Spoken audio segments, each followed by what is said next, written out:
phone lines. We've been talking about vote buying. We've been talking about illegal mining in the Mansia Central District. We've realized that operators of excavators, shamfangs that are engaged in illegal mining are being asked by the Assembly to pay, some amount of money for stickers that they could put on these. This morning, joining us on the phone is a former head of monitoring and evaluation at the presidency during the tenure of Professor John Evans Atamils and Ghana's former ambassador also to the Netherlands, Dr. Tony Edu. He's joined us on the phone. Dr. Tony Edu, good morning. Thank you very much for joining us. Good morning. Great. So before we get into the conversation about vote buying and how we can deal with this, I just want you to listen to Baba Jamal in the just ended Ayawaso East NDC primary when he was asked about vote buying. So if you give television sets to people, what is wrong with it when you gift things to people? Is this the first time I'm gifting things to people? Those of you who know me, know that every Christmas, every occasion, every instant, I have put down 2.5 million to give free loans to people.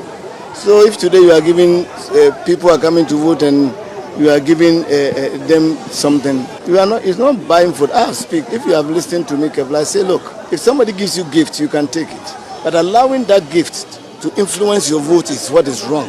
It's not a gift. It's allowing that gift to influence your vote. Then it's wrong.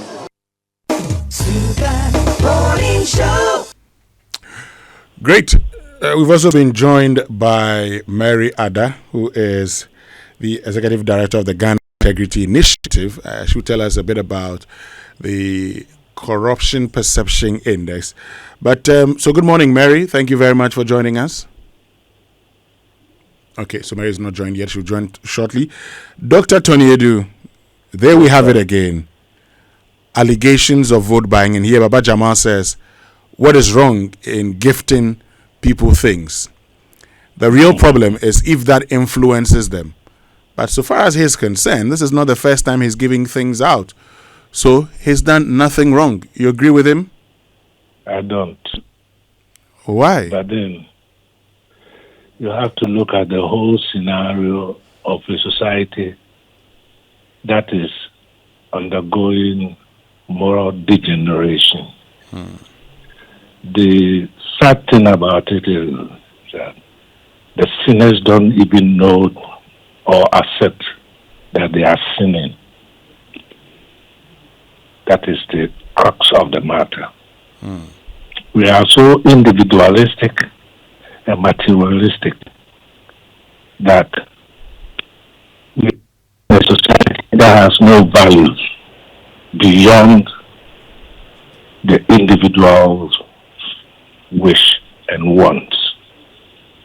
Sometimes when I'm asked to comment on public issues on radio and TV, the first thing I ask myself is Ghana worth dying for?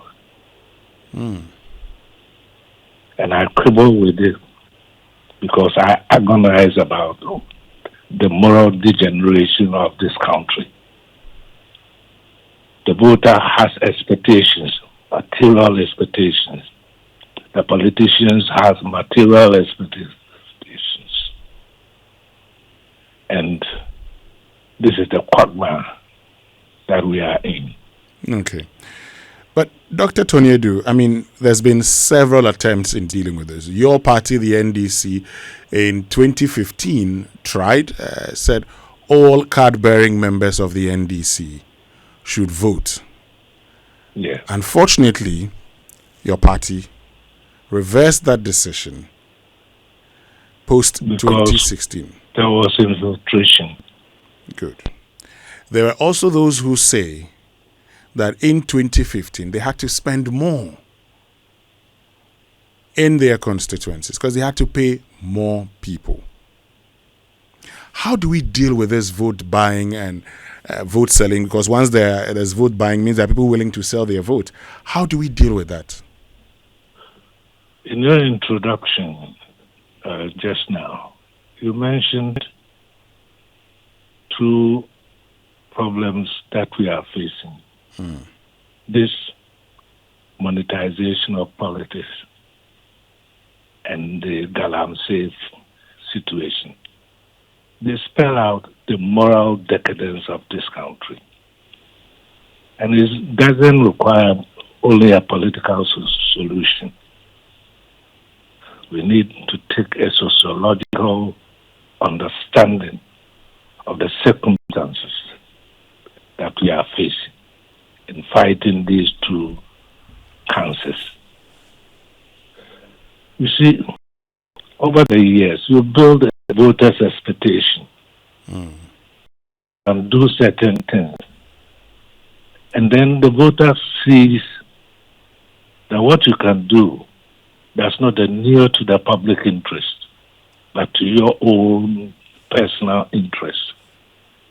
So then, he's prepared to sell his vote. And then you have a partisan political competition for power,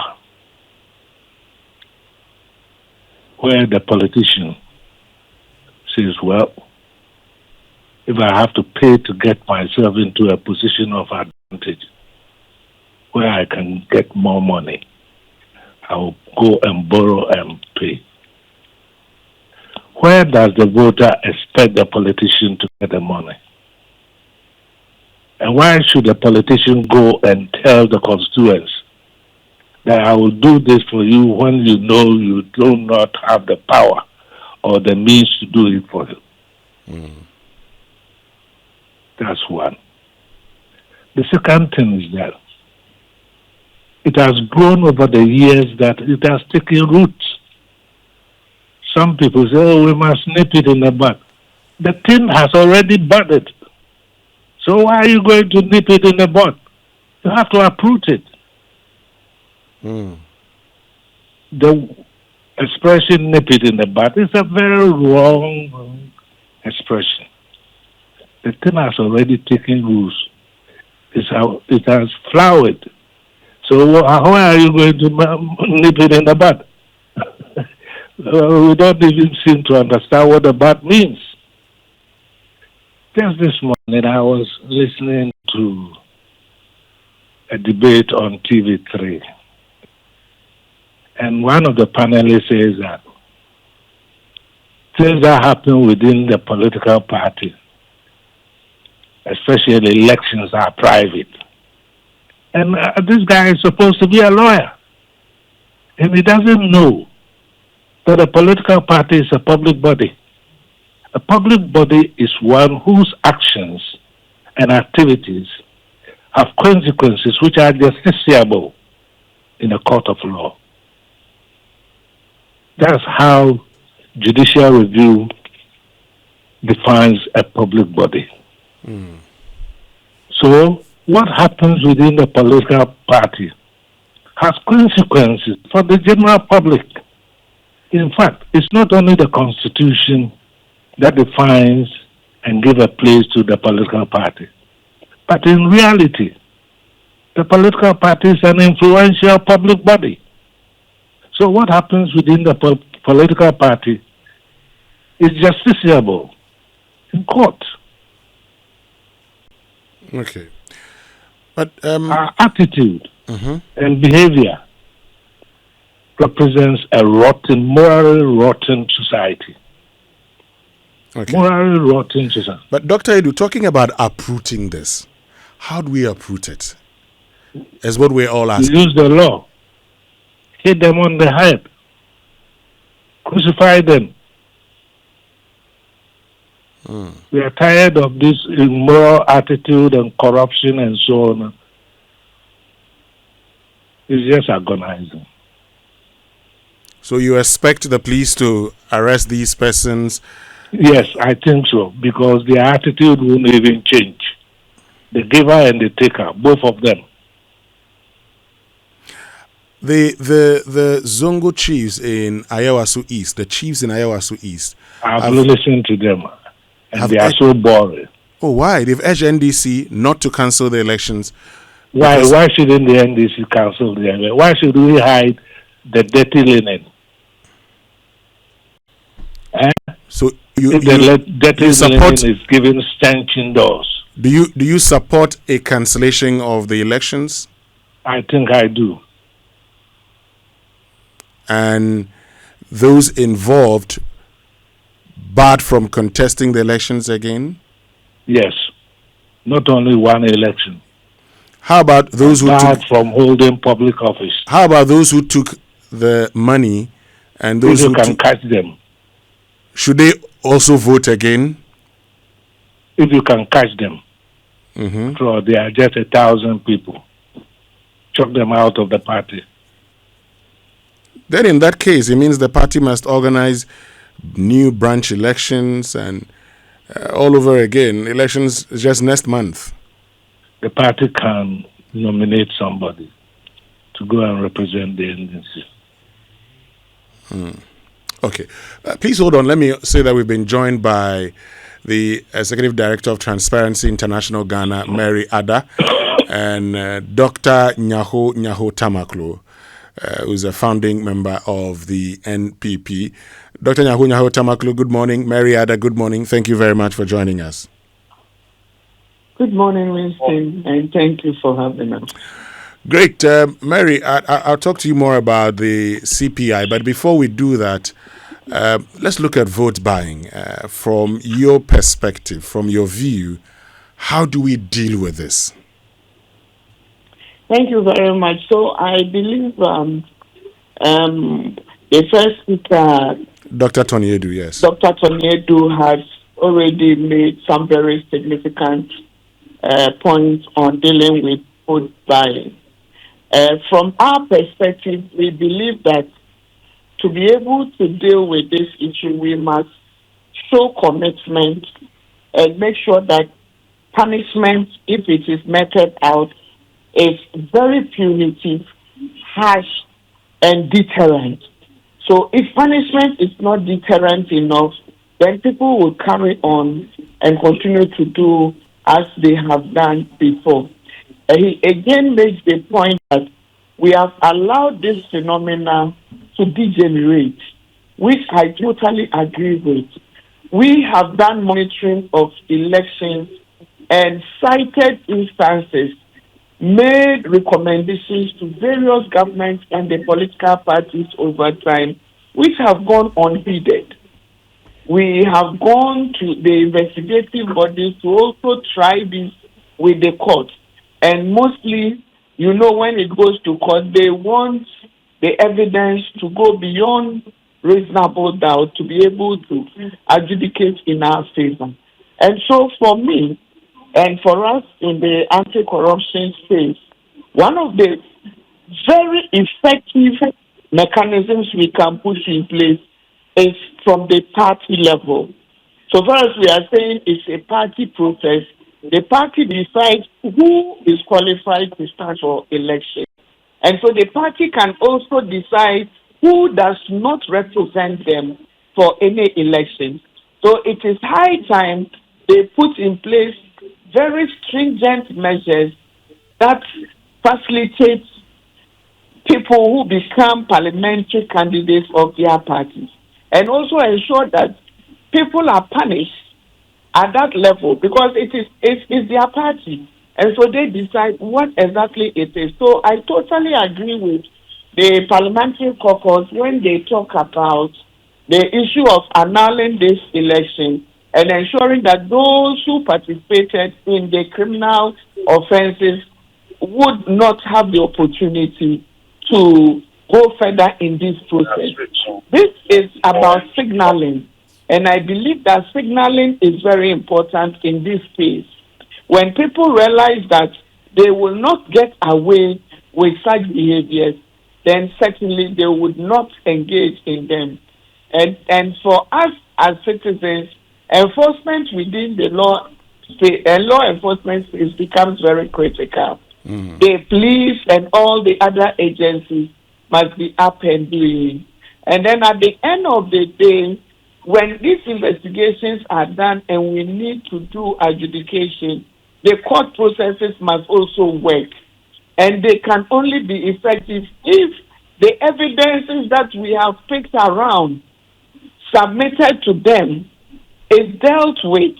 We are not saying that the court should adjudicate wrongly or not allow the persons who have been cited to go through the normal process. We believe in the justice process, but then the justice process should show fairness and show that when there is evidence, this evidence must be taken into account, noting that we have a disastrous canker that is incrementally ensuring that we are losing this fight when it comes to issues around vote buying.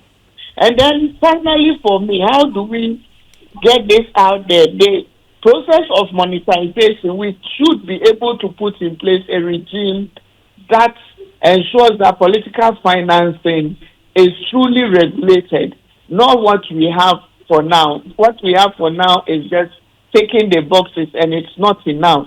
And we have made recommendations. We've gone to the UN and come back with the adopted resolution that talks about candidates also declaring where they are getting their monies from. And then also limiting these campaign processes to ensure that we do not carry on with campaigns every time after elections. Okay, thank you, Mary. Let me bring in Dr. Nyaho Tamaklo. And Dr. Nyaho Tamaklo, you've been involved in politics for a very long time. You've been to conferences and you've seen these things, because then at any major election in our political landscape, there's vote buying. Candidates are expected to pay. Delegates are waiting. They say, see me before I vote for you. How do we deal with this? Dr. Nyaho Tamaklo. First, let me make one thing clear.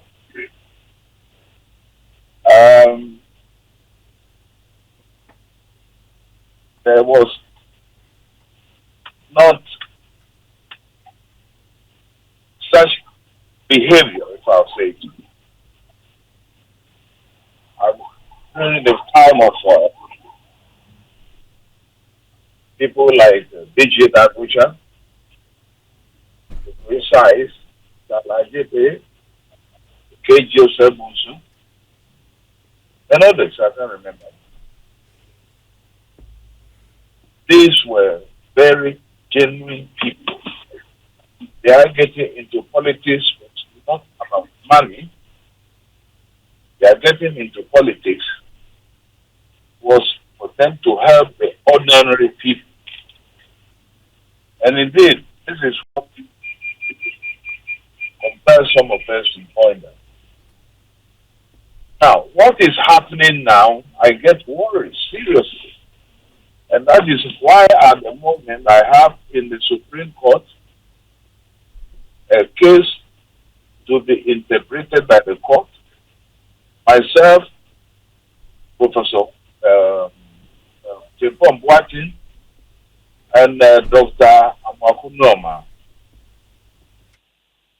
So, those of us who have lived at least for a certain number of years in this country have seen what has happened before, get very much worried. I have said time and again that this country is being walked into the hands of the military by the politicians. Because what they are doing now is a direct undermining of the Fourth Republic that we enjoy. It wasn't easy for us to get to where we are at the moment. And if we want to destroy the Fourth Republic, then they can go ahead. Because the moment the masses lose interest in the political class, that is the end of it. And I think we are getting close to that. I have said it time and again, and I'm fed up. But it happens, and it appears to be the culture of the political system that we have now. And that is dangerous. Now, finally, I'll say I don't believe our courts have been helping democracy in this country. They have not. Just as been said earlier by the late, decisions given in the courts at times are very disturbing. And indeed, they rather encourage thieves and crooks to continue what they are doing. So, this is the warning I have for this country. Thank you. But I mean, good. You're warning us, and so if we don't do something, it means we're just trying to sell the Fourth Republic, for the lack of a better word, to the military again. But this warning that you've given us, how do we ensure that we are able to deal with vote buying? No, politics, number one, is not a making money fact. Politics is meant for people who have got concern for the ordinary person. Politics are the money-making fact. Figures that we saw years ago will not have entered into politics. But particularly during this Fourth Republic, what we have been seeing is very frightening. And it appears as if leadership is quiet about it. On both divides. They don't care. As I said, the political class, the moment confidence in them is destroyed, that is the end of this country. And I can see us approaching that. Now, let's do something else before, since I have you three joining me. Another issue is the fight against illegal mining Galamsey. And yesterday we aired our documentary, A Tax for Galamsey, where in the Ayawaso Central District, stickers were being given to shamfans and these excavators that are used in destroying our environment. Dr. Nyaho Tamaklo, what do you make of a district assembly taxing people in what many describe as legitimizing an illegality? Look, I have time and again cautioned not only Akufo-Addo's government, but John Mahama's government, that Galamsey is a big threat to the survival of this country. And to me, and many others I know, that the only way to solve this problem is to charge the military. The military alone, no civilian, no DC, no regional minister, anybody. Give this tax to the military. And they have been trained. And they know how to solve it. Tell them what you want done as a government. And you come out with the solution. That's all. Okay. Let me bring in Dr. Tony Edu. And Dr. Tony Edu, so here we are, and in the documentary, you hear the district chief executive say, yes, this is what is happening. The assembly is taking a decision to charge these people. They need to buy stickers from the assembly. There's a mines desk with a head who's supposed to see to the implementation. Today, as we talk about this, what should be happening to the DCE and all those in the district who are facilitating the scheme? This is a charge that President Mahama must keep. He has a charge to keep. Because before the elections, and even after being inaugurated into office, he said that the Galamseyers, especially those who facilitate it with either money or power, are the ones who belong in jail. You must keep that charge.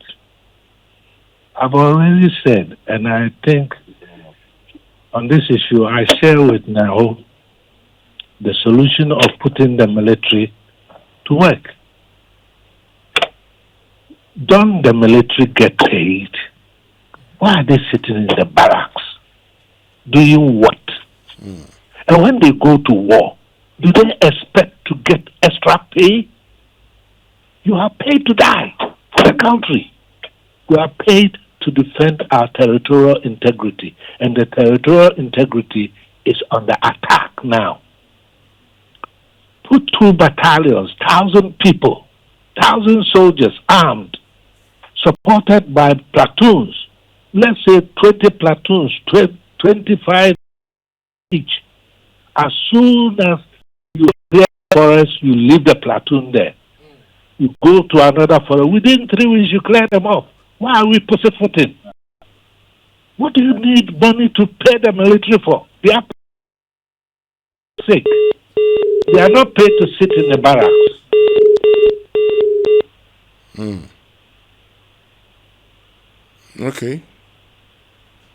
Okay, so we should deploy the military to go ahead and deal with it once and for all. Yes, and it's not in thought basis.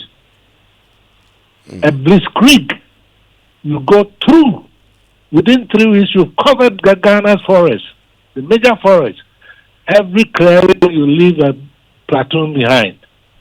And you keep rotating the platoons so that they don't get into mining again. Oh, okay. I mean, the charge that you say President Mahama has to keep, does it involve firing the DCE or handing him over to... Obviously. There's no need to say if you have incontrovertible evidence. You fire him because he said he will fire them. Okay. Let me bring in Mary Ada. Mary, so this is where we've reached. We've all been talking about illegal mining, but now we have some assemblies accused of facilitating this very act that destroys our environment and puts our health at risk. What should we do?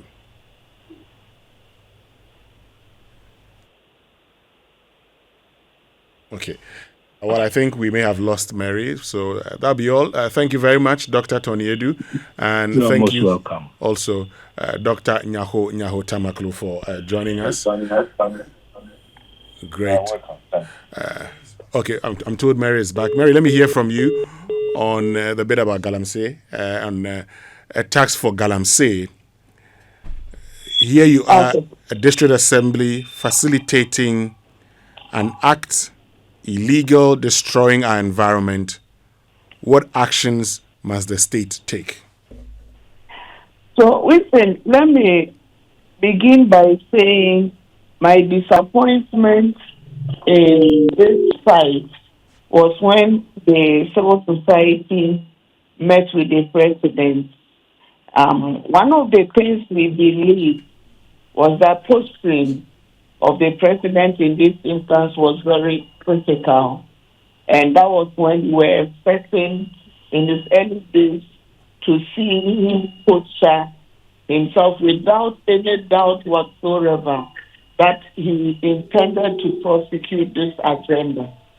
But then the approach, as Dr. Tony Edu has spoken to, is not exhaustive enough. That's why civil society continues to call on some selected banning of or the state of emergency in some of those sites to ensure that the state had power to do whatever it wanted within those jurisdictions. Unfortunately, we missed that opportunity. And usually when that happens, it creates a certain picture in the minds of perpetrators that nobody has the right to do anything against them, particularly because we have been told that those who are the kingpins in this endeavor are people who are not supposed to be touched. And everything is showing that that is the case. And so for me, in this instance, the president needs to act very swiftly. We are not saying again that the person is guilty, but the president should let him step aside and put in place a process that will quickly investigate. And if this gentleman must be taken to court, the court process is also expedited to ensure that people know that in this country, the laws work. Until then, people will continue to carry on, benefit from the state, destroy our lands and water bodies, put all of us at risk, and believe that because they are engaging in politics and some people have captured the state, they can get away with it. Mary Ada, thank you very, very much for joining us this morning. We're very grateful to you. And tomorrow we'll have a conversation on the Corruption Perception Index. We're grateful. Thank you.